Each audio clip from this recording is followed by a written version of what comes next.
Hare Krishna, Radhe Radhe. Welcome to my channel. आशा करती हूँ अच्छे होंगे, स्वस्थ होंगे और मंगल में होंगे।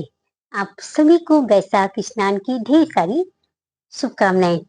आज मैं इस वीडियो में आपके लिए लेकर आई हूँ वैशाख मास महत्तम अध्याय 16। पावन पवित्र है, फलकारी है और अध्याय 16 में हम छत्रदान की महिमा जानेंगे। पहले अपने गणेश जी महाराज को याद करते हुए और गुरु महाराज को याद करते हुए वैशाख मास महत्तम अध्याय 16 सुनेंगे। जय गणेश गिरिजा सुमन मंगल मूल सुजान, कहते अयोध्या दास तुम देव अवे वरदान। बोलो गणेश जी महाराज की जय। गुरु गोविंद दो खड़े काके लागू पाए, बलिहारी गुरु आपने गोविंद दियो बताए। बोलो गुरु महाराज की जय। गणेश जी भगवान गणेश की जय। लक्ष्मी नारायण भगवान की जय। वैशाख की ठाकुर जी की जय। आइए वैशाख मास महत्तम अध्याय 16 का श्रवण करते हैं। श्री श्रुतदेव जी भगवान कार्तिकेय के जन्म का वृतांत सुनकर राजा श्रुतिकीर्ति ने कहा, हे महाराज, आपके श्री मुख से ये कथा सुनकर मैं धन्य हुआ। आप कृपया कर मुझे वैशाख मास में छत्रदान करने का महत्व सुनाइए, क्योंकि वैशाख के कर्तव्य शुभ कर्मों को सुनते सुनते मेरी तृप्ति नहीं होती। राजा के ऐसे वचन सुनकर श्रुतदेव जी ने कहा, राजन, जो लोग वैशाख मास में धूप से संतप्त होने वाले महात्मा पुरुषों के ऊपर छाता लगाते हैं, उन्हें अनन्य पुण्य की प्राप्ति होती है। छत्रदान के फल की एक और प्राचीन कथा कहता हूँ, ध्यान से सुनो। सतयुग में वंश देश में हेमकांत नाम से विख्यात एक राजा थे। वे कुशकेतु के पुत्र, परम बुद्धिमान और शास्त्रधारियों में श्रेष्ठ थे। एक दिन वे शिकार खेलने के लिए एक घने जंगल में गए। वहां अनेक प्रकार के मृग और वराह आदि जंतुओं को मारकर जब वे बहुत थक गए, तब दोपहर के समय मुनियों के आश्रम पर आए। आश्रम में सत्यचर्ची नामक ऋषि व्रत में मग्न समाधि में बैठे थे। उनको पता नहीं चला कि आश्रम में कौन आया है। अंततः ऋषि ने उठकर राजा का सम्मान नहीं किया, जिससे राजा को बड़ा क्रोध हुआ और उन्होंने उन महात्माओं को मार डालने का निश्चय किया। तब उन ऋषियों के दास हजार शिष्यों ने राजा को मना करते हुए कहा, ओ खोटी बुद्धि वाले नरेश, हमारे गुरु इस समय समाधि में हैं। बाहर कहाँ क्या हो रहा है उनको नहीं पता, इसलिए इन पर तुम्हें क्रोध नहीं करना चाहिए। तब राजा ने क्रोधित होकर शिष्यों से कहा, द्विज कुमारों, मैं मार्ग से थका मांदा आया हूँ, अतः तुम्ही लोग मेरा आदर सत्कार करो। राजा के ऐसा कहने पर वे शिष्य बोले, हम लोग भिक्षा मांग कर खाने वाले हैं। गुरुजनों ने हमें किसी के आतिथ्य के लिए आज्ञा नहीं दी है। हम सर्वथा गुरु के अधीन हैं, अतः तुम्हारा आतिथ्य कैसे कर सकते हैं। शिष्यों का यह कोरा उत्तर पाकर राजा ने उन्हें मारने के लिए धनुष उठाया और इस प्रकार कहा कि मैंने हिंसक जीवों और लुटेरों के भय से तुम्हारी और तुम्हारी सबकी रक्षा की है, जो तुम मेरे दिए हुए दानों पर ही पलते हो। ये आज मुझे ही सिखलाने चले हैं। ये मुझे नहीं जानते। ये सभी कृतघ्न और बड़े अभिमानी हैं। इन आतिथियों को मार डालने पर भी मुझे कोई दोष नहीं लगेगा। ऐसा कहकर वे कुपित हो धनुष से बाण छोड़ने लगे। बेचारे शिष्य आश्रम छोड़कर भय से भाग गए। भागने पर भी हेमंत ने उनका पीछा नहीं छोड़ा और 300 शिष्यों को मार डाला। शिष्यों के भाग जाने पर आश्रम में जो कुछ सामग्री थी उसे राजा के पापात्मा सैनिकों ने लूट लिया। पाप बुद्धि सैनिकों ने सारा सम्मान ले लिया और खूब भोजन किया। जब सायकाल के समय राजा सेना सहित पुरी में आया, उसके पिता राजा कुशकेतु ने पुत्र का यह अन्यायपूर्ण कार्य सुना।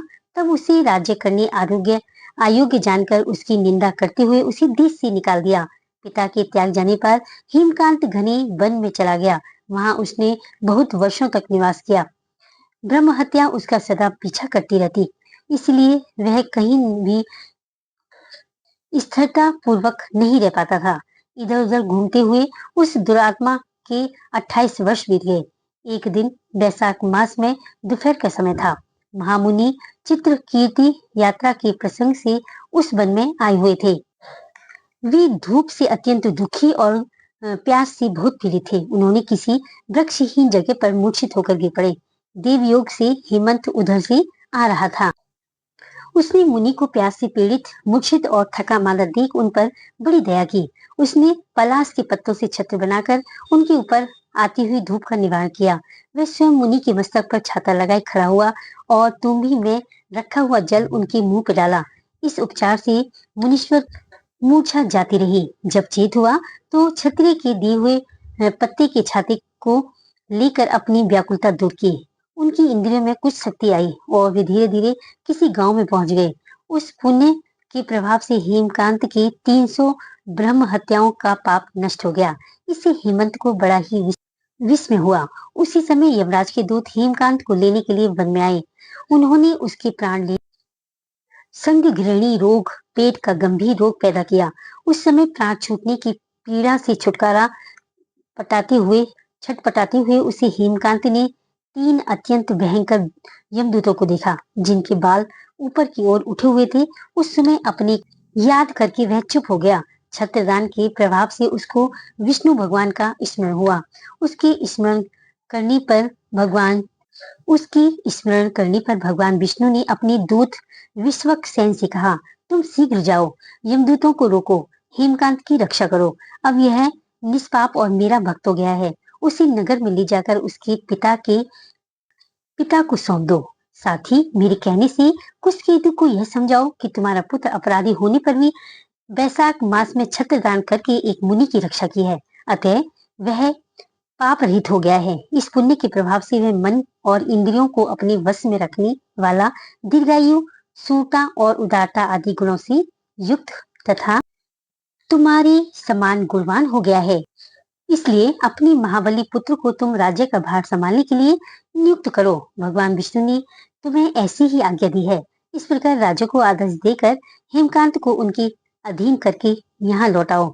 भगवान विष्णु का यह आदेश पाकर महाबली विश्वक्सेन ने हेमकांत के पास जाकर यमदूतों को रोका और अपने करुणामय हाथों से उसके सब अंगों से स्पर्श किया।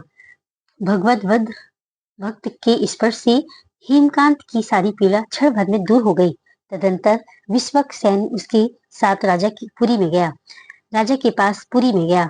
उन्हें देखकर महाराज कुशकेतु ने आश्चर्य युक्त हो भक्ति पूर्वक मस्तक झुकाकर पृथ्वी पर साष्टांग प्रणाम किया और भगवान के पार्षद को अपने घर में प्रवेश कराया।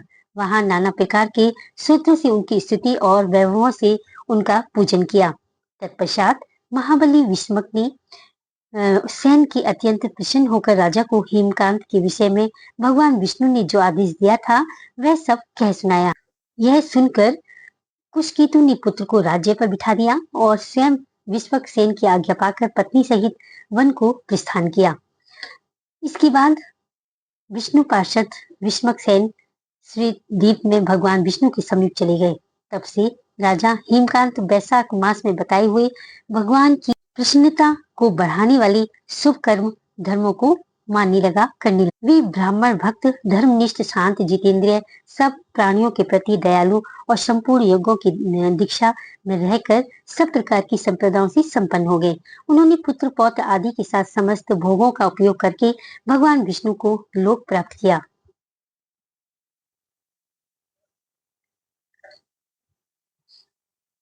उन्होंने पुत्र पौत्र आदि के साथ समस्त भोगों का उपयोग करके भगवान विष्णु का लोक प्राप्त किया। वैशाख मास सुख से साध्य, अतिशय पुण्य प्रदान करने वाला है।